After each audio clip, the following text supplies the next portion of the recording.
Les ondes de Limo. Osez la curiosité pour votre bien. Anne-Sandrine Di Girolamo.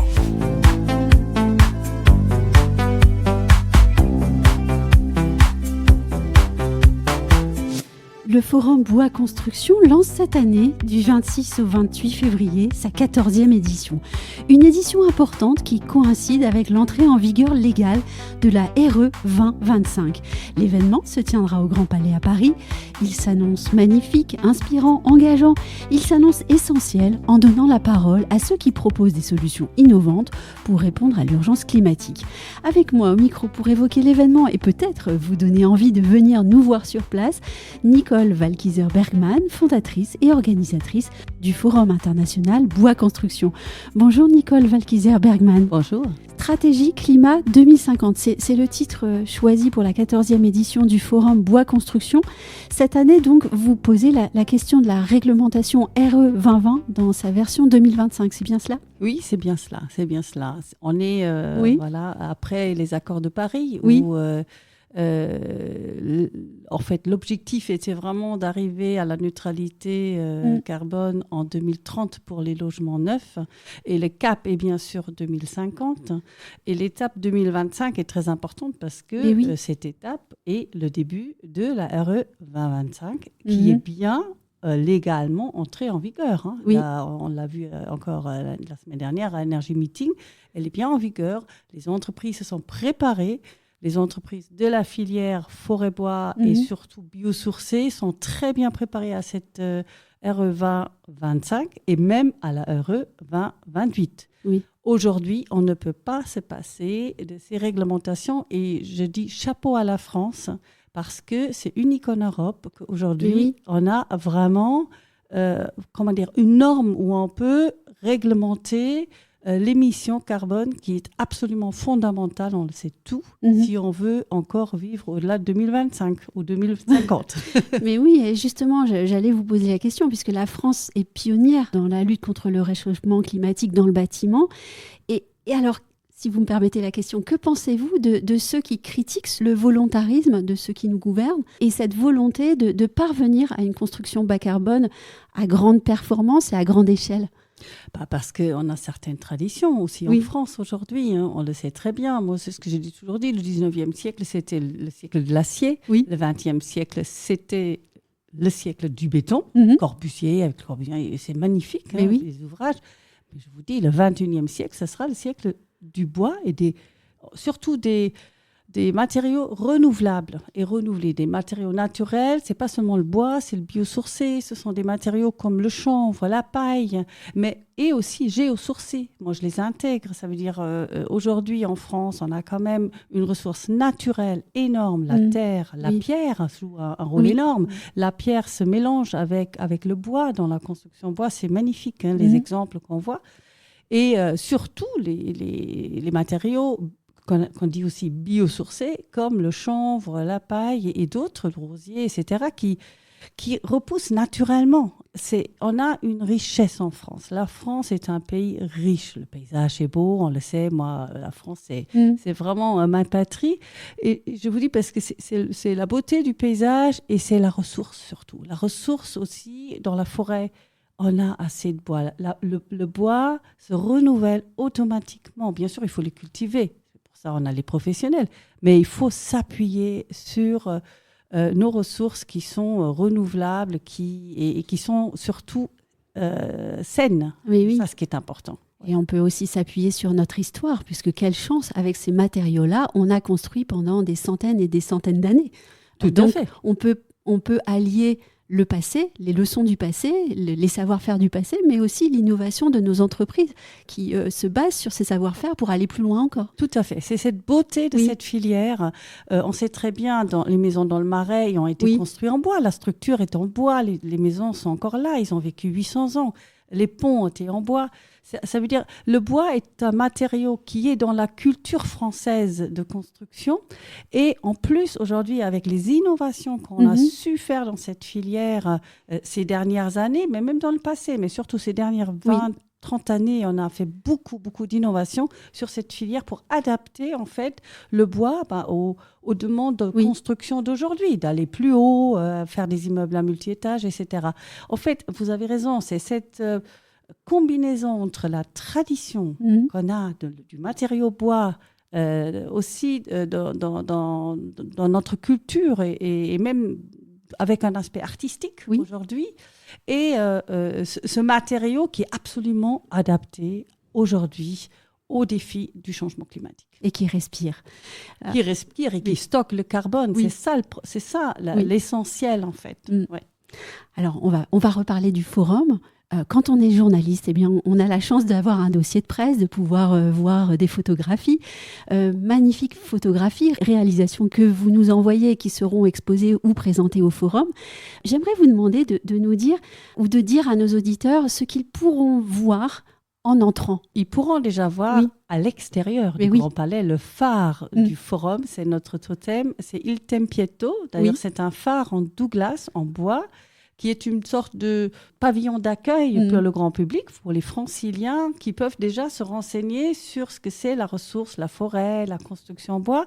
Ce Il Tempietto, il a été construit par Anne Architecte, et c'est l'entreprise Charpente Cénomane qui va le monter pour nous. En fait, c'est une reconstruction, parce que ce Il Tempietto a déjà été construit pour la Villa Médici, à Rome. Et ça, c'est un avantage, bien sûr, du bois. On reconstruit, on démonte, on remonte. Or, c'est une réutilisation. Ce Il Tempietto, il est magnifique. Il va illuminer vert quand c'est ouvert, rouge quand c'est fermé. Et c'est déjà l'accueil. Après, on rentre dans le Grand Palais qui est majestueux. C'est vrai que le Grand Palais a été rénové et c'est une chance pour nous d'y être cette année, parce qu'on a voulu venir d'ailleurs en 2020. J'ai voulu fêter les 10 ans du Forum au Grand Palais et la crise Covid n'en a pas voulu. Or, on a dû décaler, bien sûr, parce que le Grand Palais est fermé en 2020 pour les JO. Et là, vraiment, on est très heureux. Mais 2025, c'était l'année parfaite, en fait. L'année parfaite, voilà. C'est le bon moment. Et alors, vous rentrez au Grand Palais et vous allez voir tout de suite notre accueil et notre vestiaire en bois, en feuillus, en chêne, en feuillus français, en chêne surbillé. C'est des bois normalement qui ne sont pas utilisés pour la construction, et quand on va les voir, ils sont très, très beaux. Vous rentrez, vous avez 2 diagonales où on a des grandes diagonales qui vont vers les 2 panneaux de nos 2 auditoriums, parce que tout est construit en bois. En fait, vous rentrez dans un village en bois biosourcé. Tout au fond, à droite, c'est notre auditorium éphémère OSA que nous avons construit en 2021 pour le Grand Palais éphémère, parce qu'en fait, finalement, on est allé au Grand Palais éphémère pour notre 10e édition. Et cet auditorium, il a été démonté, on le remonte sous une autre forme. À l'époque, c'était forme rectangulaire. Là, ça sera une forme ovale. C'est magnifique, c'est des panneaux en Douglas de 5,50 mètres de hauteur qui ont vieilli un peu parce qu'ils ont été stockés en partie à l'extérieur. Mais c'est pour montrer que le bois, c'est des nuancés de bois. Le bois peut vivre, il peut... Et la beauté, c'est une beauté qui se montre en fait tout naturellement. Et voilà, cet auditorium, c'est notre auditorium plénière à droite. Et à gauche, on a fait un autre projet, un auditorium, on appelle ça Panauditorium. C'est un projet qu'on a fait avec Pifto, en fait avec toute la filière. Ce qui est important de savoir pour le forum, c'est l'esprit fédérateur, collaboratif et participatif qu'on dégage. Nous pouvons vraiment faire partager tous les acteurs qui sont ravis de venir pour montrer la beauté du bois et en fait, les compétences et les métiers qu'on a aujourd'hui, qu'on a développés. Or, ce panauditorium, c'est une structure en panneau, en pin, pin de l'Atlantique, pin maritime. Et en fait, on a fait une structure porteuse en CLT, Pifto, et puis on peut venir avec les panneaux, les clipser et les enlever. Ça veut dire les industriels, il y a 18 industriels qui ont joué le jeu, vont montrer un très joli panorama des panneaux en bois qu'on a aujourd'hui. Panneaux acoustiques, panneaux de design en différentes couleurs. C'est vraiment, ça va être majestueux parce que on peut venir voir les différents panneaux, voir les histoires de ces bois, comment ils ont été créés, quelle innovation, et dans ces produits, parce que les produits des panneaux sont très innovatifs. C'est comme un showroom de panneaux aujourd'hui. Ah oui, ça donne vraiment envie d'y aller. Et l'avantage aussi, c'est qu'on le monte, on le démonte, on peut le remonter l'année d'après. Mais oui. Et alors, ça, c'était pour le lieu, pour l'écrin, je dirais. On ne va pas pouvoir ici donner la liste et le titre de toutes les conférences qu'on va pouvoir écouter. Un nombre impressionnant de sujets. Oui. Oui, tout à fait. Nous avons 340 conférenciers dans les différentes salles. D'ailleurs, on a ces 2 salles, ces 2 grands auditoriums, mais on a aussi la tribune des innovations. Oui. C'est majestueux. Il y a une très grande statue. Moi, je dis, c'est un peu la Tour Eiffel en bois. Il y a les 4 pieds de la Tour Eiffel et on rentre sous cette structure dans la tribune des innovations qui a été créée aussi entièrement avec nos meubles confetti. En fait, c'est des meubles pareils qui ont été construits à partir des panneaux CLT, c'est des panneaux très résistants et c'est des assises. On a construit des vraies tribunes et pareil dans différentes couleurs. Et ces tribunes, par exemple, on va les démonter, on va les remonter. Et cette tribune des innovations permet en fait aux entreprises innovantes de cette année ou des 2 dernières années de présenter dans des pitchs de 10 minutes, 15 minutes, 10 minutes en fait normalement leurs innovations, après avec un échange avec le public bien sûr, mais on veut montrer sous cette coupole Notre-Dame, parce que c'est à l'entrée du paddock, vraiment au centre du Grand Palais, où il y a cette tour Eiffel en bois qui introduit la tribune, montrer en fait cette filière innovante qu'on a aujourd'hui, innovante dans le sens aussi des produits, des machines, des procédés, des ATEX, etc., pour répondre avec quelle rapidité aujourd'hui la filière française a su répondre aux défis de la réglementation et aux défis du climat. Et c'est beau que de présenter ça dans le Grand Palais en fait. Oh, c'est magnifique, magnifique. C'est magnifique. Vous allez voir avec le Grand Palais entièrement rénové, avec l'art de la ferronnerie, cette plus grande verrière d'Europe. Et puis cette référence à l'exposition universelle aussi. Et finalement, ça fait sens. Oui, ça fait sens. Pour nous, c'est un peu l'expression universelle des produits, du bois et des biosourcés. Pour nous, c'est vraiment le rez-de-chaussée, c'est vraiment pour moi l'exposition universelle des matériaux bois, bio et biosourcés. Est-ce qu'on peut aussi évoquer la galerie de l'architecture bois biosourcée du 21e siècle? Qu'est-ce qu'on va pouvoir découvrir dans cette galerie? C'est ce que je voulais dire. En fait, nous avons en bas vraiment l'exposition universelle de l'industrie bois, des produits, des matériaux, tout ce qu'il faut pour construire en bois ou en mixité, bien entendu. Au-dessus, on a la grande chance par rapport à 2021 ou au 2020, on ne pouvait pas utiliser les balcons du Grand Palais. Mais après la belle rénovation du Grand Palais, tous ces balcons qui font le tour de la nef sont utilisables. Et ils sont très, très beaux parce qu'ils sont bien sûr bien restaurés. C'est très sobre, très, très clair, des merveilleux espaces. Et partout, il y a du parquet de chêne, bien sûr, du parquet feuillu français, tout autour. Et quand j'ai visité, c'était encore avant les JO, bien sûr, le Grand Palais, j'ai vu ce balcon tout de suite. L'idée est venue. Cet espace est trop beau pour ne pas l'utiliser. Et en plus, là, tout de suite, j'ai eu là, c'est vraiment le moment pour aider les architectes en France et au niveau international qui ont œuvré pendant ces 10, 30, 40 dernières années pour en fait montrer que l'architecture est en mouvement. Il y a une nouvelle architecture, il y a cette architecture bois biosourcé, c'est pour ça qu'on l'a appelée Galerie de l'architecture bois biosourcé. Et au début, j'ai voulu que faire en fait l'aile nord, mais il y avait tellement un accueil tellement positif de la part de ces architectes qui sont des vrais pionniers, ces architectes. Vous allez voir tout autour, parce que finalement, c'est l'aile sud, l'aile nord et même le paddock du Grand Palais. Partout, vous allez voir les grands visuels de ces chantiers, de ces réalisations des architectes. Et vous allez sur nos meubles, nos jolis petits meubles qu'on a construits, vous allez voir leurs maquettes. Ça veut dire vous allez voir les visuels, les grands visuels, les maquettes, les architectes qui ont des vrais espaces, des espaces de 10-15 mètres carrés. Oui, et parfois même 30. Il y a Oui. certains, comme Philippe Madec, il a dit Nicole, je viens tout de suite. Marie Schweitzer, ils ont pris 4 espaces. Ils ont pris toute une alcôve. Des grands architectes comme Artbild, Karavitz, etc. Donc, tous les architectes ont répondu. On a eu une longue liste d'attente. On n'a même pas pu mettre tout le monde. Mais oui, c'est la question que je voulais vous poser. Ouais. Il y a une sélection ou en tout cas une liste d'attente. On a dû sélectionner, oui, tout à fait. Parce qu'il y avait beaucoup de monde. Et on a une grande partie vraiment biosourcée, architecture aussi internationale. Il y a certains, comme Dietrich Untertrifala, et voilà, certains qui ont construit avec du bois ces dernières années. Il y a bien sûr aussi les architectes du centre nautique de Saint-Denis et d'autres. Mais vraiment, si vous voulez voir aujourd'hui, avoir en fait une idée de ce que l'architecture bois peut apporter aujourd'hui à l'architecture, allez-y, venez, parce que pendant les 2 jours et demi, les architectes seront présents.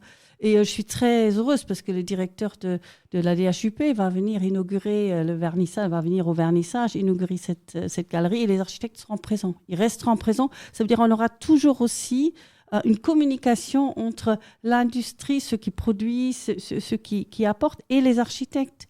Et je crois que c'est ça un peu le côté fort du forum, quand on met ensemble tous les acteurs de cette filière. C'est vraiment la recherche, bien entendu. Ce sont les industriels, parce que les industriels vont fabriquer les produits, ce dont on a besoin. Ce sont les ingénieurs, très bien, très important, les bureaux d'études, les bureaux de contrôle, les architectes, la maîtrise d'œuvre, et bien sûr la maîtrise d'ouvrage qui va venir nombreux, j'espère, au forum. Parce que ça serait vraiment une occasion unique pour la maîtrise d'ouvrage privée et publique de venir, de voir qu'est-ce que cette filière bois biosourcé qui s'est énormément développée peut apporter, surtout à la maîtrise d'ouvrage, pour répondre aux différents défis du climat et aux défis de la RE20, 25, 28, 30. Il faut aller de l'avant, ça arrive très vite. Ouais. Et en même temps, on voit que quand vous en parlez, il y a presque de l'émotion. Il y a énormément d'implications chez vous. Il serait sans doute très injuste de vous demander de nous donner peut-être quelques coups de cœur. Ça, c'est vraiment injuste. Des coups de cœur de l'architecture ? Oui. Ah, il y a beaucoup de... Trop injuste. Non, mais des noms comme Marie Schweitzer, bien sûr. Mais il y a des... Il y a Artbild, Stephen Ware qui a fait les premiers grands immeubles à Paris et même en région parisienne. Et il faut quand même dire qu'autour de Paris, rien qu'autour de Paris, nous avons recensé 120 bâtiments, immeubles en bois. Et vraiment autour, en périphérie, à Paris même. Nous avons même commencé à proposer des promenades à vélo pour visiter ces immeubles. Et je peux vous dire, il y a une richesse aujourd'hui dans la métropole et surtout à Paris et autour de Paris, en grande région parisienne, qui est énorme. Ben oui. Et alors justement, ce forum Bois Construction, il ne va pas se terminer complètement le 28 février, puisque le 1er mars, on pourra participer au parcours Phileas Montmartre. C'est bien cela ? Tout à fait. On avait pris... Phileas, déjà. Oui, Phileas, oui, tout à fait. Parce qu'on a déjà fait plusieurs... on a fait le périphérique, en fait, périphérique ouest, est, et puis on a vraiment fait on a visité... on a fait plusieurs promenades à vélo. Et il y avait beaucoup de maîtres d'ouvrage aussi qui venaient, aussi de la ville de Paris, très intéressés. Et on a toujours eu du beau temps. J'espère que le 1er mars, ça sera pareil. Et puis là, on a fait un petit parcours, mais qui va être vraiment magnifique. D'ailleurs, il y a aussi des visites le mercredi matin. Le mercredi matin, on peut encore s'inscrire. Il y a des visites, plusieurs parcours de visites que nous proposons à Paris et autour de Paris. Aussi bien, et ça en coopération bien sûr avec FIBOIS Île-de-France qui est co-organisateur, et aussi une visite avec Ecopolis qui est également co-organisateur. Nous nous appuyons bien sûr sur les réseaux existants, qui est Ecopolis d'une part, bien sûr pour le biosourcé, et FIBOIS Île-de-France pour toute la filière bois. Oui. Et alors, pardon de vous poser une dernière question bassement pragmatique. Moi, j'aimerais savoir ce que représente cette manifestation en termes de nombre de visiteurs aujourd'hui, d'exposants, d'influence, de discours. Oui, En fait, en termes d'exposants, on est à 200 exposants en bas. En fait, on ne pouvait pas accueillir plus parce qu'on était aussi... Oui, non, on ne pouvait pas. Et au niveau de la galerie, on est à 116 espaces, 116 exposants. Au niveau architecte, alors on a 200 exposants industriels, presque une centaine exposants architectes. Et puis au niveau de conférences, on est à 350 conférences qu'on aura dû, avec des thèmes très, très, très forts, vraiment très forts. On a tout de suite, au début, les paquebois biosourcés qu'on va signer en 2030. On fait un grand atelier aussi sur les métiers, sur l'attractivité des métiers, parce que malheureusement, ça c'est un problème qu'on a toujours dans le bâtiment, dans la construction. C'est des métiers qui ne sont pas très attractifs. On a du mal à recruter. Et puis, on va inviter beaucoup d'écoles, mais aussi les écoles d'ingénierie. On a des partenaires avec les ponts et chaussées, avec l'école centrale, etc., qui vont venir pour se poser, en fait, dans notre village formation. Parce qu'on a des villages formation, on a des villages thématiques, village formation, incendie. On a, par exemple, aussi un grand sujet incendie. Les pompiers seront là, la DHUP va être là. On va vraiment discuter et on aura même un focus sur l'incendie, la problématique de l'incendie au niveau européen. Ça veut dire qu'il y aura Andrea Frangi qui va vraiment expliquer comment c'est traité dans les autres pays européens. Parce qu'on est des voisins, on n'est pas très loin. Pour vraiment... un peu crever l'abcès, parce que dire aujourd'hui il faudrait encapsuler le bois partout, c'est injuste. Pourquoi mettre du placo autour du bois? La beauté du produit qu'on a toujours pu voir, on le sait très bien. Allez voir dans les galeries, partout, il y a des meubles en bois. Et c'est aussi la construction en bois, mais c'est aussi l'agencement, l'aménagement. Parce que ce qui est important, le four en bois construction, c'est tous les usages bois. C'est bien entendu aussi l'aménagement, l'intérieur et l'agencement qui est concerné, tout à fait. Eh bien, merci beaucoup de cet échange absolument passionnant. On comprend à quel point, en vous écoutant, la réglementation RE 2025 n'est plus un sujet aride quand elle est à la fois mise en œuvre par des entreprises qui relèvent le challenge du futur. Et donc, merci à vous d'être venus et puis à vous toutes et tous qui nous écoutez. Merci de votre fidélité.